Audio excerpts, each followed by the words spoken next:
The next film you're watching is one of my personal favorites, The Untouchables. Now we're getting into the period of Prohibition. Prohibition is a period during the 1920s in which we banned alcohol in the hopes rather that it would solve all of our social problems, because the theory was without drunkenness there would be no spousal abuse and so forth. After all, we banned drugs and no one uses drugs ever, right? Okay, so it didn't work then. Because we banned alcohol and you could no longer legally buy it, now you could only illegally buy it. And that led to the rise of people like Al Capone. Capone was probably the most famous of all the bootleggers. The bootleggers were the guys who provided the illegal alcohol, so named because they oftentimes hid the alcohol in their boots or down tubes down their legs. The bootleggers were the guys who produced all the illegal alcohol in the country, or at least brought it in. Capone's probably the most famous one. The Untouchables deals with the government's attempt to stop Capone in Chicago. What's interesting about the movie The Untouchables is that it's one of those movies that shouldn't work, but does. One of the things I want to draw special attention to, the lead actor here is Kevin Costner, who you might remember from Wyatt Earp, and my mercilessly making fun of him. The thing about it is that, again, in Wyatt Earp, it didn't work because Wyatt Earp was supposed to be this macho, strong-willed guy, and Kevin Costner plays him like a sack of wet potatoes or a balsa wood cutout. The reverse is true here.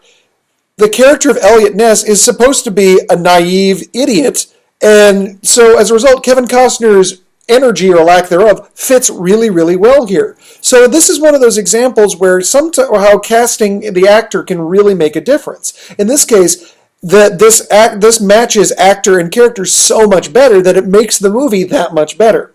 Likewise, note Sean Connery's performance here as Malone. Malone is a completely fictionalized character. It makes no sense. But he is completely awesome in this. If you've never heard of Sean Connery before, because he retired, I think, in 2003 after the League of Extraordinary Gentlemen movie, which I would not recommend seeing because it's god-awful, and you would understand why he retired after that. In any case, he's incredible in this movie. Won an Oscar for it for Best Supporting Actor. But if you sit and watch it, you'll understand that Malone basically is the archetype of every parental figure in a movie ever.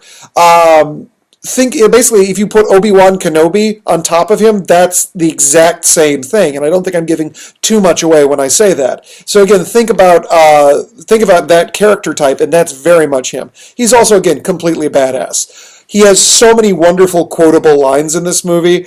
Him and Robert De Niro. On the subject of Robert De Niro plays Capone, and the joke supposedly was that they asked De Niro to do it, and they didn't think he would. So instead, they hired the actor Bob Hoskins to do it. Bob Hoskins is a British actor who you'll see later on in the next in 2 movies from now.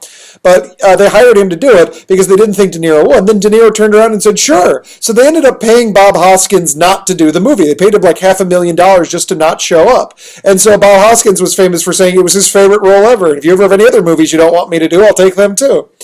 On the subject of, again, actors and not getting them, when this movie was proposed, nobody particularly wanted to do it. It's said that Kevin Costner was something like the 7th or 8th choice. They wanted to do Mel Gibson, Harrison Ford, all these other guys. And so again, that's why it's sort of funny that Kevin Costner ends up being such a great character or such a great part in this. I'm trying to think if there's anything else. Oh, in terms of the directing here, the director, Brian De Palma, does some really, really good work here. This movie can be gory. So for those of you who have sort of weak stomachs, just be aware that there's some pretty nasty stuff here, because what he's trying to do is juxtapose the image we have of the gangsters as sort of, these almost like anti-heroes with the reality of the brutal, brutal violence they dealt with. So this opening scene, for example, you'll notice the difference between Capone's attitude and Capone's public persona, because again, Capone was well loved. Note the contrast between that and the immediate follow-up to what happens after that. And again, it's that juxtaposition of, hey, I'm just an average guy giving the people what they want, with the amount of brutal, ugly violence that was happening in Chicago at the time. There's also 2 scenes of particular note towards the tail end. One is a masterful scene in which the camera basically is the character. And it's one of the first times you really see the camera doing POV work like that, and it's really well done. Another thing you'll notice, there is a sequence involving, towards the end, which is a shot-for-shot remake of an early black and white film called The Battleship Potemkin, in which it's all about a group of Russian civilians getting machine gunned on the steps of the Winter Palace. The scene in the train station is very much a shot-for-shot homage of that. The other thing is I've included on this disc a compilation of the Wilhelm scream. The Wilhelm scream is a sound effect that was originally from a movie called, I can't remember it now, it's on the video. But anyways, it was from an old Western movie in which a character named Private Wilhelm gets hit with a spear and lets out a really ridiculous scream. He goes like, ah! The sound designer ends up using that same scream like 3 times in the movie. Later on, it gets used in other movies as well, to the most famous one being Star Wars. In the Star Wars films, it said that the sound designer found the clip and thought it was the greatest thing ever, and so now it's a running joke in films that whenever a character, whenever they can fit in, like a character getting hit off screen or something like that, they throw the Wilhelm scream on there. So I've included in this a compilation of some of the different movies you can see the Wilhelm scream in. Look for it in this movie when they're trying to cross the Canadian border. Or rather, the gangsters are trying to cross the Canadian border. Listen carefully and you'll see it. The only last thing I can think of to mention in this movie is there's a neat little gag, which is when a character drinks alcohol, they're sort of marked for death. So keep an eye out for that as we go through the movie. When a character drinks alcohol, be very, very careful. So, and again, Untouchables, 1987. I really, really think you'll enjoy it.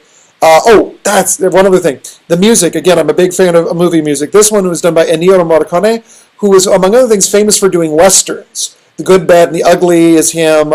He does The Hateful Eight if you're going to go see that. But very much a western-style score, which, again, makes sense given the time period.